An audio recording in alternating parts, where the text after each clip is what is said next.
Hey YouTube, this is MV Peterson here. Um, yeah, the Vikings are out of the playoffs. You might have seen my video the other night. I might not have sounded very upset, but the truth is I really was.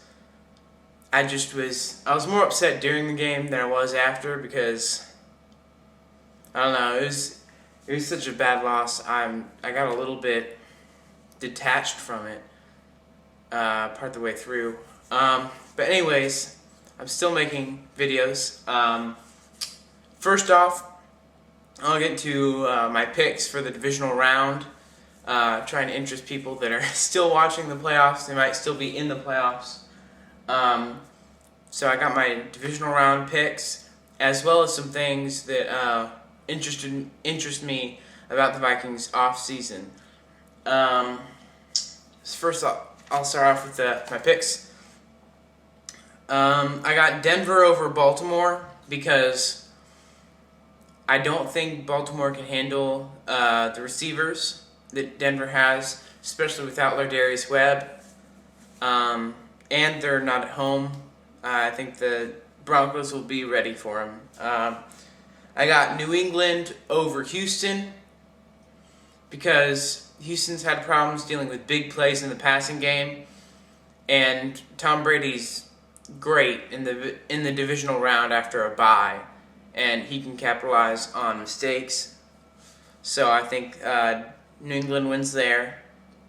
The next two, the NFC matchups, I think are a lot harder for me to pick, but I have Seattle over Atlanta, mainly because at this point I think Atlanta's success has been based off of Roddy White and Julio Jones and Tony Gonzalez, but the Seahawks have great pass defense. They have Richard Sherman and Brandon Browner, who are physical guys. They're pretty good.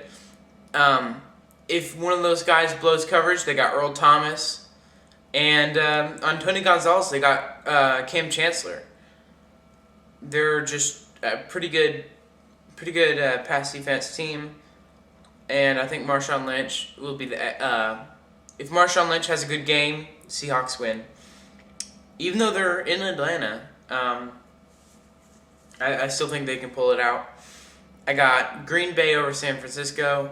That one pains me to say, but I don't think Kaepernick can do enough to keep pace with Rodgers. The Packers are doing pretty well right now. They were doing well, and it took everything that we as the Minnesota Vikings had in Week 17 to win by 3 points at the very end. That was everything we had. And the week after, Christian Ponder was hurt, but, they got right back in it. I think they're still hot, even though they had that loss. And I'm not sure San Francisco can handle them, but if the crowd can really get into this game, I think San Francisco has a chance at winning. So those are my divisional picks. That would put Seattle and Green Bay in the NFC Championship game.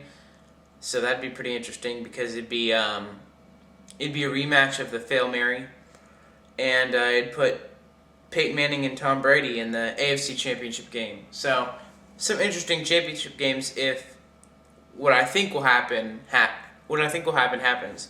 Now I'm to the Vikings offseason.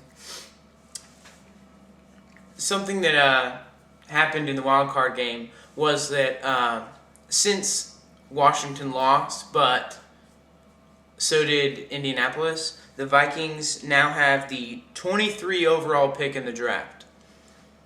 And I'm really not upset too much. Because here's the thing. We drafted really well last year with the number 3 pick. So you might think, oh, well, we're not going to do very well because we have a later pick. But here's the thing. Harrison Smith was the 29th overall pick. We have the 23 this year. So if we get a guy like Harrison Smith, but who plays like wide receiver or he plays linebacker for us, I'll be pretty stoked. Harrison Smith's done pretty well for us. Something I liked that Rick Spielman did was the Patriots were really likely to take Harrison Smith at 31, but Rick Spielman must have known this and traded ahead of him, traded with Baltimore to get the 29th pick, and stolen from him. But so I'm not really I'm not worried about where we are as far as draft position goes. I have a couple of our needs in the offseason. For one, I do want us to re-sign Harvin. I want to make that clear. I want us to re-sign Harvin and do whatever we can to keep, we need to somehow keep the cap salary down while re-signing Harvin. We might have to restructure Kevin Williams or Jared Allen because both of those guys are getting pretty old. And we have Everson Griffin, who might be able to replace Jared Allen. He looks amazing, and he's young. But if they don't restructure, we might be able to trade him for picks. I don't want to trade these guys, but they're starting to become worth less than we're paying them. So if we can restructure that, I think that would solve pretty much every problem that we have. But our number one biggest need in the offseason is a wide receiver. And not Percy Harvin type wide receiver, not Jarius Wright. We need a tall wide receiver who has a good vertical, good speed. I want a guy not like Mike Wallace, because I really think he might be wasted in this offense, but a guy more like Reggie Wayne or how Michael Crabtree's been playing lately, where they're an every down guy, They can run all the routes, they catch the balls pretty reliably, and they can still make big plays. I like Reggie Wayne, Michael Crabtree, that kind of a guy. In the draft, I'm looking at DeAndre Hopkins, Justin Hunter to a smaller extent. Terrence Williams is more of a splashy guy than I would prefer, but he's still good. Our second need is an inside linebacker. Jasper Brinkley, in my opinion, he's too slow. I think that's part of the reason we've had trouble with the speedy running backs, the Rod Stevens-Howling, Doug Martin, Duane Harris. I think that's part of the problem. Now, my number 3 need is a nose tackle to replace Pat Williams. We still haven't replaced him, and you can feel it. They can run up the gut on us, and I don't like a Vikings team that can't stop the run. That's where it begins, especially in the defense we're running, which is cover 2. And number 4 is a cover corner. Not like Sherrills or Winfield or Robinson. Those guys are all pretty short. Just like we need a tall wide receiver, we need a tall cornerback who can cover the Jordy Nelsons. He can cover Megatron. I mean, obviously, you're not going to really cover Megatron, but better than Sherrills would. And my last need for the Vikings in the offseason is an offensive guard. Because, frankly, I don't think Charlie Johnson and Brandon Fusco are doing it. They don't do it for me. So, I'm really happy at the fact that after last year's draft, and really not many big free agency moves, we only have 5 weak spots. And they're really not huge. The only glaring one, in my opinion, is the wide receiver.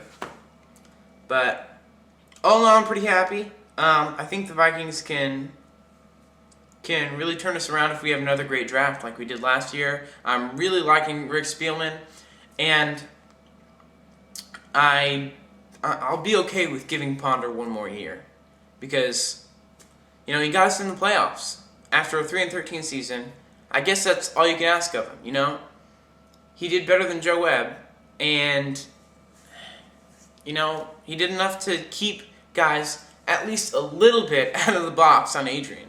As we saw in the Packers game, without Christian Ponder, they really don't have to respect the pass at all.